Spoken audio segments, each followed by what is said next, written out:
Welcome to Good Grief, the podcast where resilience meets reality. I'm your host, Dr. Christine Malone. In this podcast, we delve deep into the stories of individuals who've triumphed over tragedy, adversity, and trauma.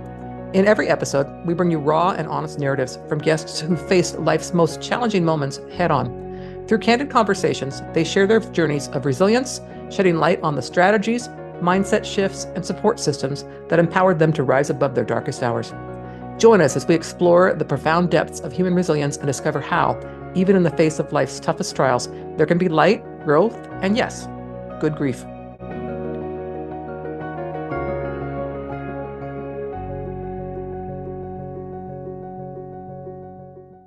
Okay, listeners, thank you so much for joining me today for this episode. My guest is AJ Coleman. He holds several titles, including widower and single father. He's also overcome hearing impairment, job loss, and crippling anxiety. So, AJ, if you'd like to tell us a bit about yourself, and then we'll get into kind of your story of grief and how you kind of navigated that.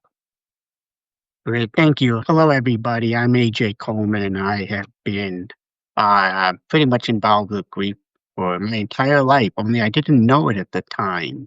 I had lost my wife at the age of 33 to brain cancer, and our daughter was about 16 months old.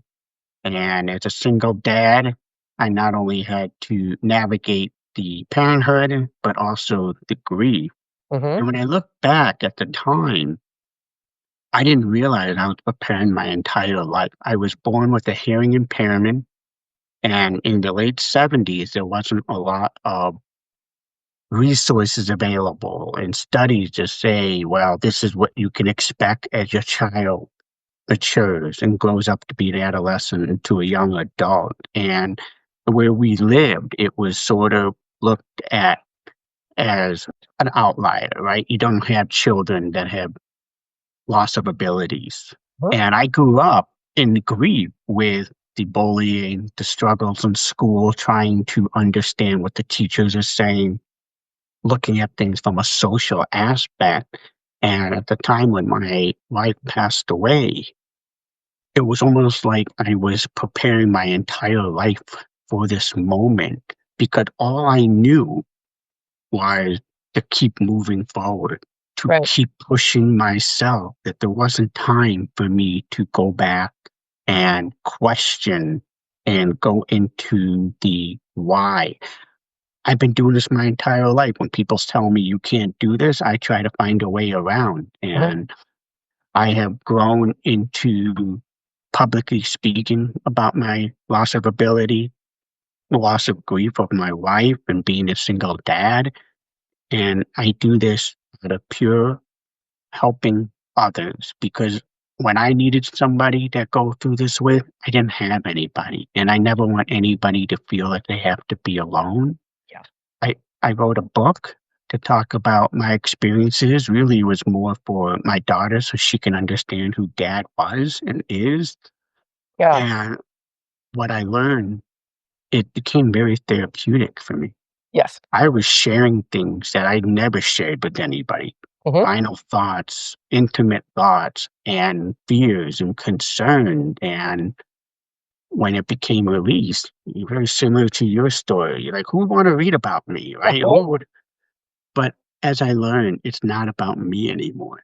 It's about others. Yep. And going on different podcasts and sharing my story. My goal is to help others who are feeling grief loss to some capacity know that there's a lot of life out there and there are tools that we can provide you to help you reach that.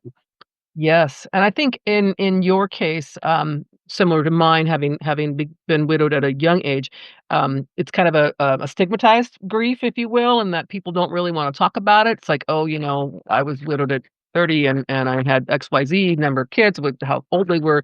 People get a little like, oh, rather than if I say my 95-year-old grandfather passed away last week, right? It's a very different conversation. So was your wife sick for very long before she passed? I mean, she was long-term illness or pretty short-term?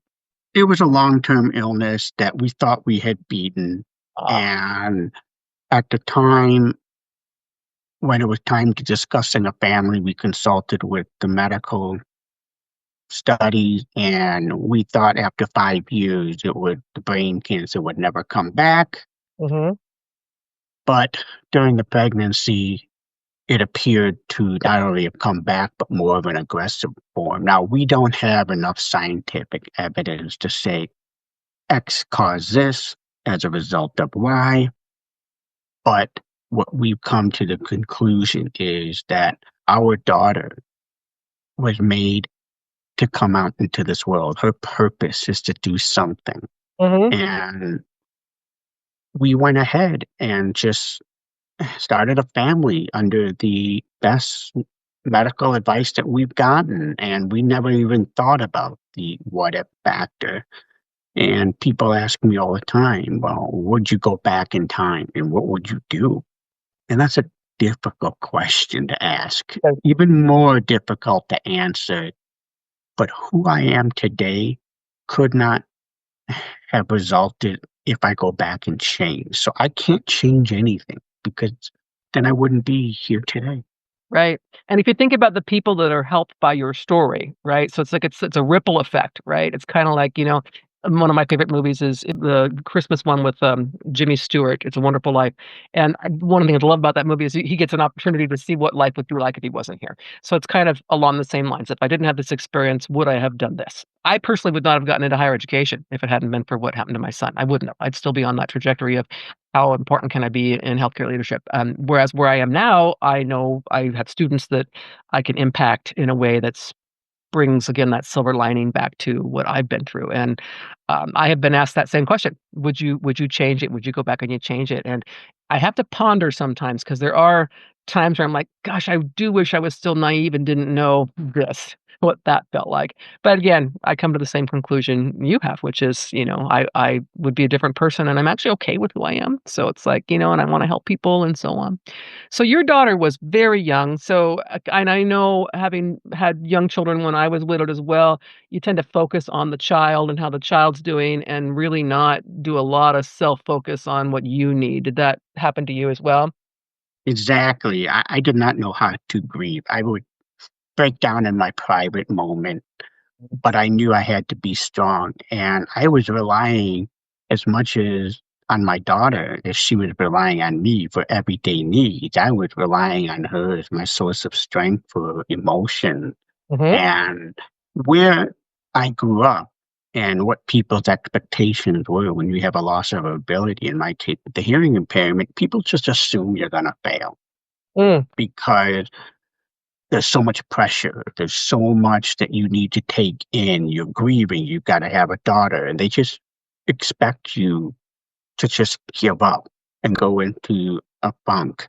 I always say that watching too many movies and reality shows because there are people like us that have strength during these tough times, and this is where we grow as an individual. Yes. And I took that as what I've been doing my whole life. I didn't have the resources like networking groups or groups to go to for dads or for widows and widowers. I read, I Hmm. looked at my own internal well being and said, this is not how my story ends. Hmm. And I had done everything I could for my daughter, and I was open about the loss with her. And it got to the point where she began to mature Hmm. into a toddler, asking some pretty tough questions because she started recognizing, where's mom? Right. Why am I always with dad? And why can't dad cook? And I was upfront with her. And what I started to learn is using different terminology to describe our loss. And as a child, you hear the word sick, cough, cold, flu bug. Oh, you're sick right now. You're running a fever. Yes, her mother was sick with an illness, but I didn't want the term sick to monopolize her mindset. So I would use mommy had an illness. Mm. So when she wasn't feeling well, my daughter, I'd say, okay, you have a little bit of sickness. You'll be better. We'll take some medicine. We'll let it run its course. So she never heard the word illness and sick together. So as she was growing up, she started differentiating different terminology. Right. And as we got into the preschool, and I went great lengths trying to educate her teachers and administrative staff that please look in the file and understand that our household is not your typical household at Mhm. this time. Now, there are other households similar to us, and not to minimize anything that they're going through, Right. but you'd be surprised how often things get overlooked. At one point in preschool, I got a call from the administrator to come pick up my daughter because she exhibited hostile behavior. So I came from work, and again, as a parent, I've learned to be calm. Just listen, don't jump to conclusion. Let's just see. And then by background of where I do for a living, it's all factual based. So I came and they said, well, we were doing a project for Mother's Day, Uh, and we said to the class, she must have been about maybe 4 years old, and said, okay, it's time to make Mother's Day cards for mom. And my daughter said that and didn't make it. And they went up to her and said, why aren't you making a card for your mom? And she snapped. I said, my mother's dead. What do you want me to do? uh, Because of the hostility response, I now get the call. And uh, I went in there and had to re-educate them to say maybe there's different terms that you could use where some children may not have a mom, mhm. but they can make something for an aunt, a Right. grandmother, or maybe somebody else. They feel special so they can feel that they're involved. Yep. So we had some of those challenges. And as she enrolled into kindergarten, our next challenge, not only being a single dad, there was nowhere for me to check what our household status was. It was either single, married, separated, Mhm. but nothing widow, Mhm. widower. And I had to go back into the office and explain to them, I can't just check single. That doesn't represent who we are. Right. Right. And as a parent, we do everything we can to protect our children, our loved ones. Mhm. And sometimes we have to point out the facts and not sugarcoat. And yes, I could have just checked anything, right? Who's going to look at that? But we're educating our own children to advocate for themselves Mhm. respectfully. So little things at that as I had been going through the grief process through the years, I've had to figure out where I needed to pick and choose my battles. Mhm. And there's nobody that really truly gets over loss. Mhm. It's in the back of our mind. It's in what we do. The difference is, do we let it continue to consume our lives throughout the day to the point it stops us Mhm. from doing what we want to do, from Yep. living life? And that's where I came up with keep those feet moving. Right. Is the more action that you create in your life, the more you're able to help cope with whatever grief, whether it's loss of ability, loss of a job, loss of companionship, loss of a spouse, loss of a pet, and it goes endless, right? Right. Um, and that's important. So personally, for me, I didn't have the right resources available. Mhm. I relied on my daughter.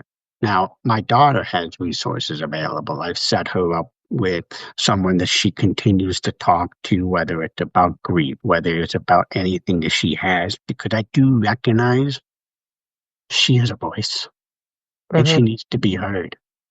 And I'm not a perfect parent. I don't pretend to be I perfect, think there is one. but I use a lot of humor in everything that we do. And she's probably the only one that gets to see me as silly dad. Mhm. You brought up a point that I wanna go back to, and that is our culture, our society is set up for, a certain dynamic, whether it's the family dynamic or even back to your hearing loss and so on, where we don't really think about someone else might not fit into that mold.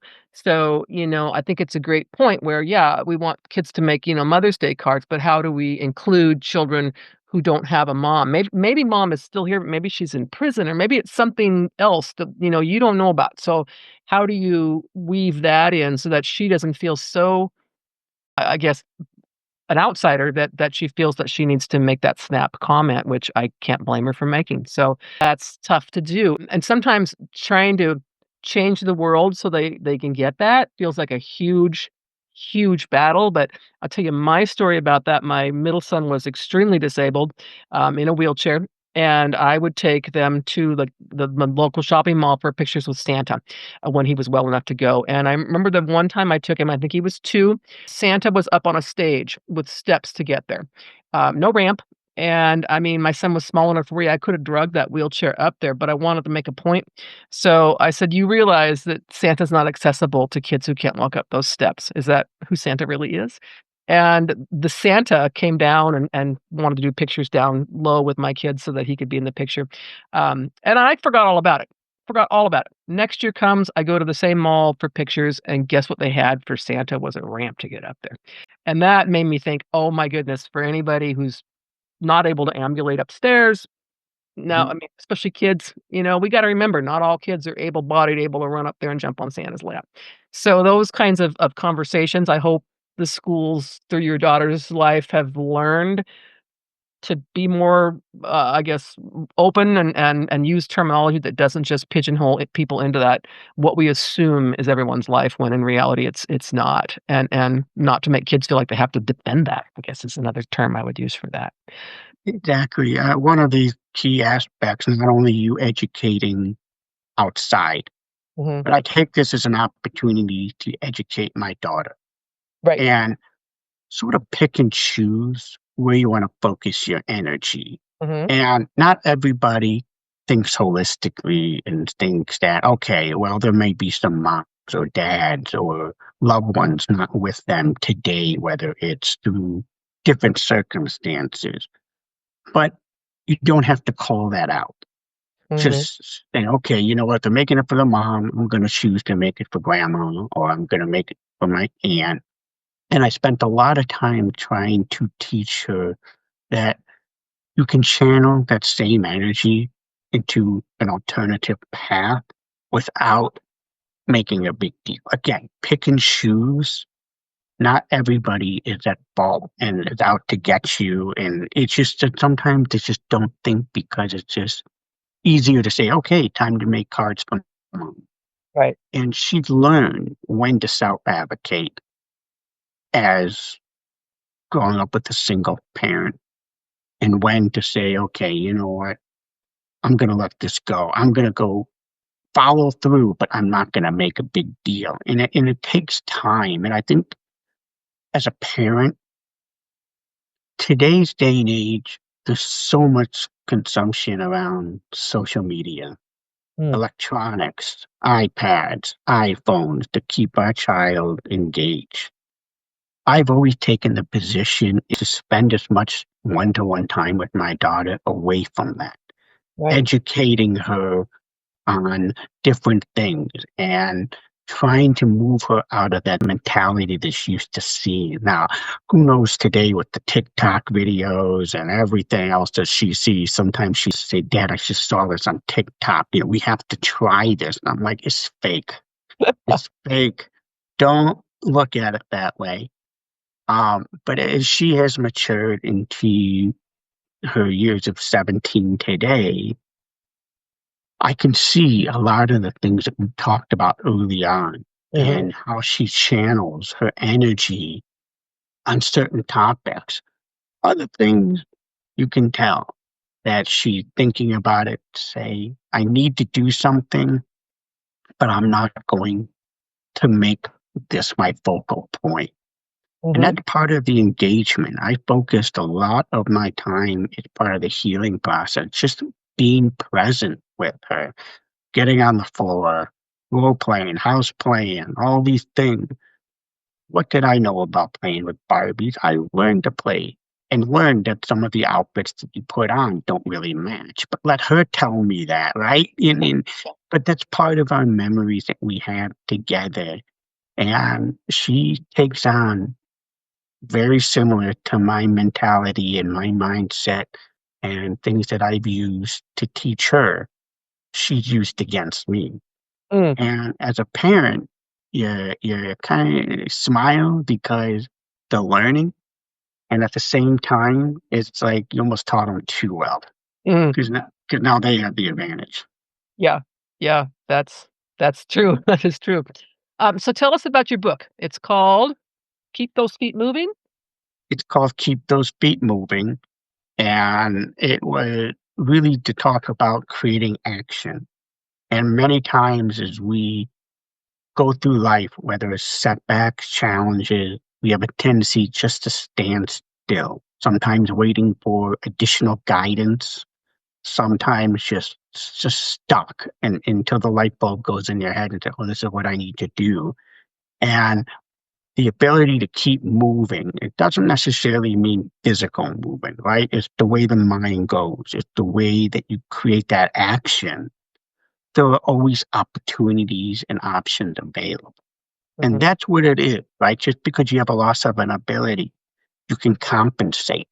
I may have a loss of hearing, but I can read lips, mm, which is great because, I can read and see what people are saying about me from across the way. And it gets kind of fun when you're in, school dances when you were younger and see if the girl wants you to ask her to dance or not, right? Because I can read what they're saying to their friend, right? So I've got a little bit of a superhero in that. But the flip side is the pandemic with all the masks took away my, power because I couldn't see the lips. mhm, Um, but there are options, right? Just because I may not be able to hear something, I can read lips to compensate. I follow my eyes, I use my instinct. With companionship and a loss of a spouse, right? I choose to celebrate her life, my wife's life, her legacy. This is what we do to carry her on every day. Of course, I miss her, but it doesn't mean I have to stop right, celebrating her. right, We celebrate the holidays, we celebrate the birthdays, the anniversaries, and we talk about the goodness. We talk about the wonderful thing. And yes, sometimes it gets a little tearful for the moment, but here I am explaining and sharing with her legacy. And that's what I go through in the book is to talk about how do you move on, not forget, but move on. How do you cope? How do you continue to live life? And that book is filled with all sorts of different exercises at the end of each chapter to challenge the reader into their own life and what can they do to help cope, take those steps forward. And one of my favorite principles in that book is the why and where. Many people equate it as to why and how. Why did this happen? Why me? Why now? Things were going so great. And then they create the how. Well, how do I move on? mhm, How do I get over this? I substituted the how with the where because action, where's more of an action? Where am I going? Where do I go to get through this? And what I've discovered in writing is the longer you stay in the why phase, that's where the morning is. And that's where it gets hard to get out of bed, hard to get excited about things, just sort of feeling mopey. But once you shift your mindset to the where, you're creating that action. And then you start thinking, oh, I, here's where I'm going. Here's where I want to be. yeah, And that's where the healing starts to come. And it yes, takes time. You're not going to get there overnight, but that where, and it's one of my favorite aspects of talk because it resonates so well in terms of grief. Once you recognize where you are, now, different grief counselors, different grief experts, I am not licensed or in the clinical space.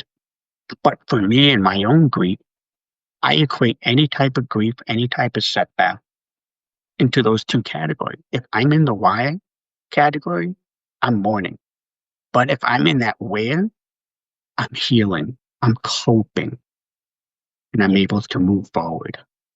I love that. And one thing I talk about when I talk about grief is that why question will drive you crazy because a lot of times there is no why. There's no answer. It's like, my husband committed suicide. Why? Well, that's a huge question that I can't really answer. Right. So it's kind of like, why did this happen to me? Why did it happen to my wife? She was so young, she was a beautiful person. That why question can I think drive us like, like you said, like I'm just gonna stay in bed now because I'm so stuck in the why. So I love that thinking and that mindset of you have to get away from the why, right? It's like it's just there is no answer to there's no right answer to why, and you'll drive yourself mad trying to answer that question. So I like that. That's really kind of cool. I love the whole move into the where because yeah, I can think of myself places where I can go where I feel better, where I feel more, I don't know, in tune with whatever I'm wanting to be, rather than why did this happen to me. There's a book out there called Why Bad Things Happen to Good People that's written by a rabbi. If you've ever read that, and it's got a religious tone to it, but it really does talk a lot about the acceptance of um, we aren't bad people. That's not why things happened. That kind of thing. It really was. I found it to be kind of helpful when I read it. So, um, Mhm. I kind of talk about that one as well. So, what's in the future for you? I mean, you've got this book. What other thoughts or plans do you have for sharing your knowledge? To help others in this field. I really enjoy going on to different podcasts. I have done different speaking engagements in person. I've done book signing. The future holds is how else can I get out there to share my perspective and helping others continue to heal. People have asked if I can write a second book. I don't have enough grief going on to write the second book, right? I've covered most of it, thankfully. Uh, but again, I really enjoy that interaction and just meeting with different people, hearing their stories and respectfully challenging them to take that step forward. Yeah. I met with different people from all over the world, and each continent has their own way of looking at things Hmm. and, longevity. And grief has no boundaries. There is no blueprint to overcome it. Some people have sudden loss. Some people have what they call expectant loss, where it's going to evolve over time. But nothing can prepare you up to that moment. It's after the moment is when you start learning who you are, what Hmm. you're made of, and the influence that you can have on others. And my goal is to continue to influence others, that there's so much life to live. Honor your loved ones. And if you have a grief loss of an ability, find some ways around it. If you're looking for companionship, there are ways to find companionship, but do it safely, Yes. right? If you lose your job, there are ways to find new jobs and to go through. It's okay, they say, to mourn for a season, but don't take that season and turn it into a lifetime. Yeah. When we when we get to be well in our older years, you want to be able to look back with proudness, Hmm. accomplishment, and say, I have done everything I wanted to in my life. And the legacy that you leave behind not only impacts your loved one, your family members, but has the ability to impact so many people that you've never met. Yeah. And that's how legacies are grown, and that's how lives are celebrated. Yeah. That's your next book, AJ, right there. It's all the things you've learned since the first book and the people you've helped and so on. I see that as being the next step forward. If it then again, I'm always like, "Oh, write a new That's a book." great idea. That's a great. I never thought about it like that, but life lessons. Yep. Okay. I love that, the whole idea of a legacy, right? Like I often say about people that have passed away, we don't want to measure their life based on how they passed away or how old they were, but who were they before that event, right? They had a life, they had a spouse, they had whatever they had, that legacy I think is important. Um, as you have done with your daughter to make sure her mom's memories are still, in her head, or whatever that looks like, so that it's not like we've forgotten this person or we've moved on, which is a term that I have trouble with, moving on, because it sounds like you're leaving something behind when in reality you're carrying it with you as you go forward, sort of a thing. So, but yeah, I think that's your next book that I must put the seed in your head on that one. Yeah, So, there you go. Thank you. not that you don't have anything else to do, but just in your spare time. Sure. Well, AJ, is there anything else you'd like to share before we end today? No, I really appreciate the opportunity to come here. And the last takeaway that I will provide others as you embrace life, Hmm. it comes with challenges and setbacks. This is what helps us grow strong. This is what helps us to influence others. Hmm. Just understand that you're not alone. There are people out there every day that feel you, sympathize with you, who want to help you. Don't Yeah. be afraid to ask. Hmm. Recognize that, again, you may be feeling a little bit lost, but as long as you keep those feet moving, Hmm. the world is yours and you can go anywhere. I Thank love you. it. AJ, it has been an absolute pleasure chatting with you today. I absolutely, as I mentioned before we started recording, I love hearing people's stories, and I come away from each one of these interviews with something that I'm like, oh, that's such a great nugget. I have to keep that. And for you, it's the where. It's like I wrote that down. I thought I love that. So I appreciate everything you had to share today, and thank you so much for being my guest. Thank you for having me.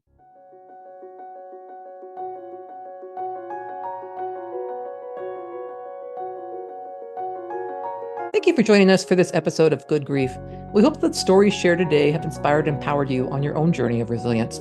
If you want to dive deeper into the themes of trauma, tragedy, and survival, be sure to check out my memoir, The Day I Became the Spider Killer, a memoir of trauma, tragedy, and survival.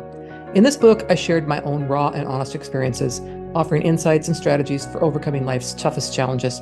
You can purchase the book on Amazon, Barnes & Noble, or listen to it on Audible.